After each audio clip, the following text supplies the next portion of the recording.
이거 촬영한 거는 카페에다가 제가 동영상 볼 수 있게 올려드릴 거예요. 그러면 시험 공부하면서 반복해서 보면 좋은 결과 있을 거고요.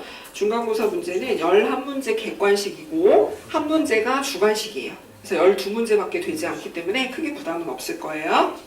자, 그러면 프린트의 앞부분부터 정리를 해볼게요. 자, 행복으로 가는 두 가지 열쇠로부터 우리가 수업을 시작했었는데요. 그 두 가지가 뭐예요? 행복에다 한번 동그라미 해보세요. 행복하게 살기 위해서 기억해야 하는 두 가지 열쇠에는 첫 번째, 내적 경험을 통제. 그죠? 세 줄 내려오면 내적 경험을 통제에다 줄 쳐보세요. 그래서 외적 경험이 아니에요. 겉으로 드러나는 경험보다는 나의 내면에서 어떠한 경험을 할 것이냐, 나의 내면의 목소리를 듣는 것, 통제하는 것, 이게 중요하다라고 했었어요. 그 다음에 그 아랫줄에 몰입에다 줄 쳐보세요. 몰입, 빠져드는 느낌을 경험해야 행복으로 갈 수 있다라고 했어요. 두 가지가 뭐라고요? 내적 경험의 통제, 그리고 몰입이라는 두 가지를 기억하시고 그 옆에 또 줄 쳐보세요. 우리를 행복의 상태로 더욱 가까이 이끌어줄 수 있다. 그죠? 두 가지 열쇠를 바르게 연결하는 것이 뭐냐, 이렇게 됐어요. 자, 다음 두 번째, 실패 충격에다 동그라미 해보세요. 우리가 계획한 대로 삶을 살아가면 참 좋을 텐데 뜻하지 않게 실패 충격을 경험하게 된다라고 했는데요. 실패 충격을 통해 우리가 부정적인 생각들을 가지게 되는 게 문제가 될 수 있다라고 했어요. 그 부정적인 생각에는 무엇이 있는지 줄 쳐볼게요. 세 번째 줄 중간에 자기 존중감의 저하. 그죠? 나는 정말 소중한 사람이야. 나는 나만이 가진 이런 능력이 있어. 이렇게 생각을 하던 사람도 실패 충격을 겪으면 내가 과연 할 수 있는 게 있을까? 나는 이 세상에 왜 왔을까? 막 이런 부정적인 생각을 할 수 있게 되죠. 두 번째, 성취 동기의 저하. 성취 동기는 뭐예요? 내가 하고 싶은 일을 나는 반드시 해낼 수 있을 거야 라고 믿는 마음을 뜻하는데, 실패를 겪으면 나는 아무리 도전해도 안 될 거야, 이런 생각을 가지게 될 수 있다는 거고요. 세 번째, 위험 감수에 대한 회피. 위험 감수라는 것은 내가 꼭 해내야 하는 일에 그걸 실패할 수도 있다. 주변 환경이나 다른 사람들이 나를 돕지 않을 수도 있다. 이런 위험 요소가 있어요. 그죠? 근데 그 위험을 감수하면서라도 내가 도전해보겠다라는 마음이 들 수 있어야 되는데, 실패 충격을 경험하면은 나 그렇게 위험 감수를 하고 싶지 않아. 그냥 안전하게 무난하게 살래. 이런 마음을 가지게 될 수 있다는 거죠. 여러분, 이 말이 맞는지 보세요. 실패 충격을 경험하게 되면 위험 감수가 증대될 수 있다.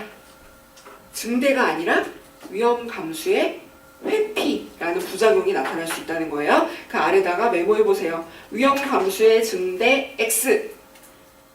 잘못된 것을 골라라. 그래놓고 보기에 위험 감수의 증대 이렇게 나올 거야. 그러면 그게 잘못됐구나. 골라야 돼요. 이렇게까지 알려주는데 틀리면 안 되겠지.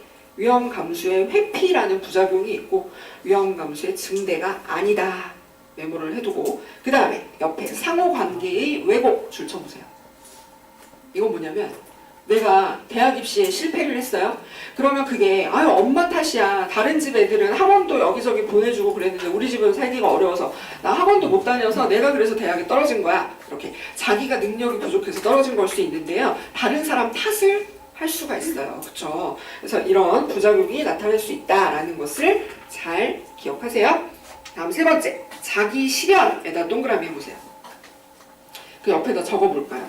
진로의 개발과 실현. 진로의 개발과 실현. 진로의 개발과 실현의 종착점이 바로 자기 실현이다 라는 거예요. 그죠? 내가 원하는 나의 모습에 도달하겠어 라는 것이 자기 실현이라는 건데요. 그러면 자기 실현이 되었다라고 할 때는 어떤 모습이 나타나냐면, 아랫줄에 줄 쳐보세요. 정체감이 현실로 드러나는 과정이 뭐래요? 진로. 그죠? 우리가 진로를 설계해야 한다, 진로를 개척해야 된다, 이런 얘기를 하는 것은 나만이 가지고 있는 고유한 정체감이라는 것을 겉으로 뚜렷하게 보이는 과정을 의미하는 거예요. 자, 그런데 진로와 직업이 있어요. 무엇이 더 넓은 개념이죠? 진로. 그렇지. 진로의 동그라미. 그리고 줄 쳐보세요. 직업보다 폭넓은 개념. 진로에는 직업의 영역이 포함되기도 하지만 가족이라거나 건강이라거나 여가라거나 기타 등등의 우리 삶의 중요한 다른 영역들도 포괄하고 있다라고 했었어요. 그죠? 자, 그러면 아래 내려가면 진로는 개인의 진로 유형 아래에 진로는 줄 쳐보세요. 아까 심리적이다 이런 내용이 나왔어요. 그죠? 쭉 가면 기본적으로 심리적이다 줄 쳐보세요. 진로가 왜 심리적이냐면 우리 내면의 영향을 많이 받기 때문인데요. 끝부분에 줄 쳐보세요. 그 내면의 상태를 의미하는 것이 개인적인 욕구. 프린트 가져왔어? 개인적인 욕구. 그죠? 나는 무엇을 하고 싶어 하는 사람인가 하는 것이 진로에 영향을 미치게 되잖아요. 그리고 포부. 나는 장차 이런 계획을 가지고 있어 라고 생각하는 것. 그리고 동기. 이거 한번 해볼까? 나 해낼 수 있을까? 마음을 먹는 마음가짐을 뜻해요. 그래서 심리적인 요인에다 동그라미 해보세요. 이런 심리적인 요인 세 가지 생각해 볼 수가 있죠. 그 세 가지가 뭐예요? 개인적인 욕구, 포부, 동기. 그죠? 자, 진로에 영향을 미치는 심리적인 요인이 아닌 것은 이렇게 나올 수가 있어요. 여러분, 교육 환경이 심리적인 요인일까요? 아니겠죠? 교육 환경은 보여지잖아요. 얘가 대학을 다니고 있느냐, 어느 대학을 다니고 있느냐, 지금 대학에서 어떤 시설에서 어떤 강의실에서 공부하고 있느냐, 이것은 심리적인 요인이라고 보기 어렵잖아요. 그래서 그 옆에다가 교육 환경 X라고 메모해두세요. 그지? 심리적인 요인이 아닌 것을 골라라. 그러면 교육 환경을 고르라는 얘기야. 무슨 말인지 알겠죠? 자, 그 다음에 세 줄을 내려오면 진로 또는 생애 설계란 줄 쳐보세요. 진로를 설계하고 생애를 설계한다라는 것은 맨 끝에 내 삶의 주인 되기다 줄 쳐보세요. 내가 나의 삶을 계획하고 설계한다라는 것은 주인된 마음으로 내 삶을 잘 살아가겠다라는 것을 의미하는 거예요. 그죠? 내가 설계하지 않고 부모님이나 지도 교수님이 설계해 줄 수도 있어요. 너는 내가 지켜보니까 이렇게 하는 게 좋을 것 같아. 엄마 아빠가 내가 너보다 인생을 먼저 살아보니까 너는 이렇게 하는 게 필요해. 이렇게 하는 것은 주인된 모습으로 생애 설계를 하는 건 아니에요. 그쵸? 네. 자, 그 다음에 쭉 내려가서 3번. 자기 실현의 내적 원동력에다 줄 쳐보세요. 자기 실현이라는 것에 도달할 수 있도록 노력을 해야 되는데 거기에 힘을 주는 세 가지 힘을 주는 요소들이 있어요. 그게 뭐냐면 첫째, 둘째, 셋째에서 나오죠? 자, 첫째 다음에 줄 쳐보세요. 같이 읽어볼게요. 시작! 세상을 합리적이고 일관된 방식으로 이해하고자 하는 경향성이다. 아까 합리적이다 이런 얘기 나왔잖아요. 여러분, 합리적으로 이성적으로 생각을 하려면 공부를 해야 돼요. 그쵸? 여러분이 젊은 세대이기 때문에 궁금한 게 굉장히 많을 거예요. 전공과 관련되는 지식뿐만이 아니라 세상이 돌아가는 원리 같은 게 있는 것 같은데 그게 뭘까? 이런 게 궁금할 거예요. 그죠? 그런 공부를 하다 보면 자기 실현에 힘을 받을 수 있다라는 뜻이에요. 둘째 다음에 줄 쳐보세요. 같이 읽어봅시다. 시작!